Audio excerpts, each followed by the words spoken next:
Hyderabad Rachakonda commissionerate పరిధిలో మరోసారి drug కలకలం రేగింది. మహేశ్వరం జోన్ ఎస్ఓటీ బాలాపూర్ పోలీసులు సోదాలు జరిపి 100 గ్రాముల హెరాయిన్ స్వాధీనం చేసుకున్నారు. రాజస్థాన్ నుంచి హైదరాబాద్ కు హెరాయిన్ రవాణా చేస్తున్న 2 డ్రగ్ పెడ్లర్లను వారు అరెస్ట్ చేశారు. నిందితులు మధ్యప్రదేశ్ కు చెందిన తండ్రి కొడుకులుగా పోలీసులు గుర్తించారు. హైదరాబాద్ లోని డ్రగ్ పెడ్లర్లకు అమ్ముతూ ఉండగా పట్టుకున్నామని రాచకొండ సిపి తెలిపారు.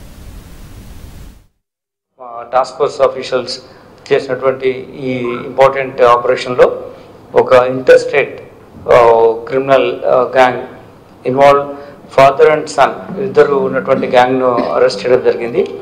వీళ్ళు రాజస్థాన్, మధ్యప్రదేశ్, ముంబై ఇంపార్టెంట్ ఏరియాస్ ఈ ఎక్కువగా ఇటువంటి డ్రగ్స్ దొరికే ప్రాంతాల్లో కనెక్షన్ పెట్టుకొని ఫ్రీక్వెంట్గా డ్రగ్ ట్రాన్స్పోర్ట్ చేస్తున్నారు. అందులో భాగంగానే హైదరాబాద్లో కూడా వాళ్ళకు అమ్మాలని చెప్పే ఉద్దేశంతో ఇక్కడికి వచ్చినప్పుడు మనకు వాళ్ళపైనటువంటి అడ్వాన్స్ ఇన్ఫర్మేషన్ ప్రకారం వాళ్ళను పట్టుకోవడం